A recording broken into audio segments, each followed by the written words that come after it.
Welcome to the 16th episode of All Sports Talk. I'm Patrick Gary. I'm Costudo.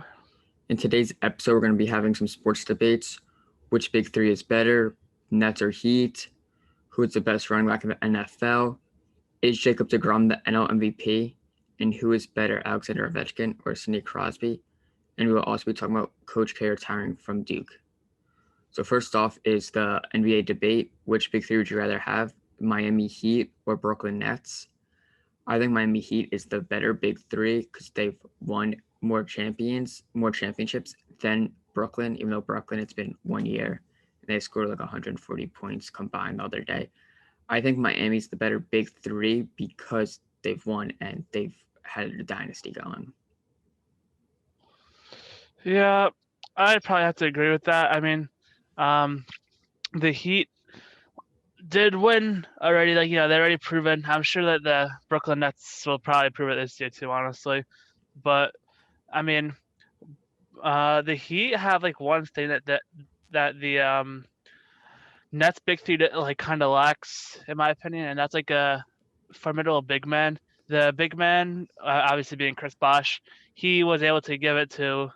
He's a very reliable player to get rebounds and be inside, opposed to just Harden, Kyrie, and Durant kind of shooting from mid-range and three.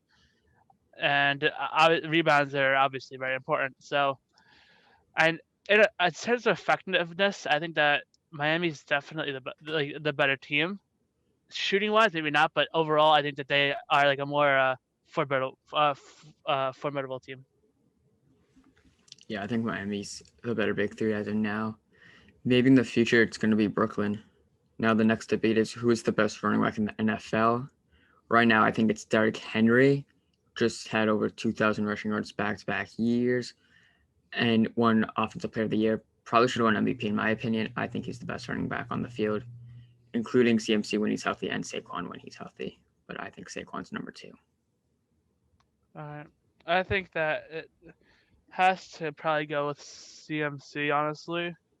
I mean, running backs are very different in how you could play, obviously. I mean, I think CMC, the amount of versatility he brings to the Panthers offense is absolutely incredible. I mean, he really does so much for that entire offense. Besides when he got injured, he's never really let them down. He always was there and he's always like present. He's I mean, late for passing or for rushing, obviously. Like CFC can really do it all, I think. Opposed to a Derrick Henry, I don't think he has the what's it called, the receiving game quite down to a T as much as McCaffrey does. And having that slight option for a quarterback, just being able to be like a check down to a receiver helps a lot of people, including Tom Brady. And yeah, I think that it would definitely have to go Chris McCaffrey 1, and then Derrick Henry 2, and then Saquon, Dalvin Cook, and Alvin Kamara could be like 3, 4, 5, not in that order, just interchangeable because I think that all three of them are very good. It just matters who you prefer. But either way, CMC I think is definitely the best, but Derrick Henry is a very, very close second. I think it goes Henry, Saquon, CMC, Kamara, then Cook. Now, our MLB debate is Jacob deGrom the NL MVP? I think he is the NL MVP right now. He's pitching fantastically right now with a .71 ERA, and he's hitting over 400 right now, which is like you don't see that for a pitcher or any player really. But like he's hitting the ball and he's pitching phenomenally. I guess the only question would be is since pitchers have the Cy Young, he should win that. But the way he's hitting, I feel like he could win an MVP. I mean, does he have the stuff to be an MVP? I like the stats. Obviously, he does. But I don't think he will be. I think it will probably go to someone like Tatis, probably the front runner for me, Acuna, or Chris Bryant. All three of them are doing very, very well. And I just don't think it's going to happen that a pitcher wins MVP, even if it is deGrom. I mean, I think he should win, right? But I just knowing like MLB and how the awards go, I really think that it'll probably go to one of the three guys I mentioned before. And I mean, that's really all there is to it because it's kind of like in football. Like the quarterback is going to win MVP 99% of the time. It's very, very rare to see something else happen like that.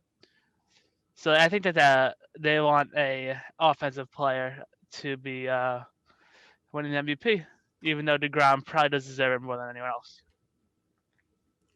I mean, and I don't see him slowing down anytime soon. Of course, I know.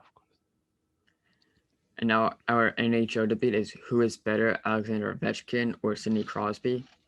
I think Sidney Crosby is the better player because come playoff times, the Penguins have won more championships with him, and they both have very similar stats during the regular season.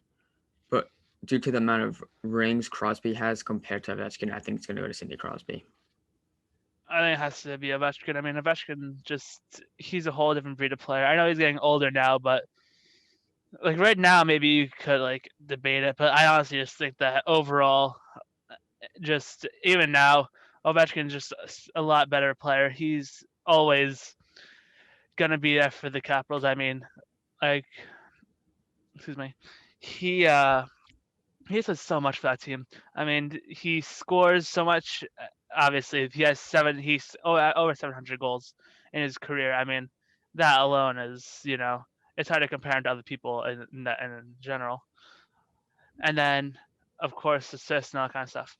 But whenever Ovechkin's been playing for them, the Washington Capitals have never been like a really bad team, and that's mainly because Alexander Ovechkin is on the team and on the ice. He can score from almost anywhere on the ice. He can score at basically any time. He just has something that I think that Crosby and a lot of other players lack, and he's just very, very talented. And now, Coach K is retiring after the season. He coached for 41 years and is the winningest D1 coach ever, leading the Blue Devils to 5 national championships. Coach K and the Duke Blue Devils missed the tournament this year, which was the first time since 1995. Duke is going to hire John Shaver, who was an assistant under Coach K. Hopefully, he can be like Coach K and win multiple March Madness tournaments. I mean, yeah, and Duke has always been like Duke's always been like a very well-known basketball team, and I'm assuming that's very well because of him. I'm not one for college basketball too much, but like it seems that the Duke has always been there, and you can't just have people coming in and out like all the players. Of course, they only stay for a few years. I mean, Coach K seems to have brought a lot to the organization as a whole, and it's astonishing how well they've consistently been for like ever my entire lifetime. What do you think about the debates? Comment your opinion. Thank you for watching. Please like, subscribe, and comment.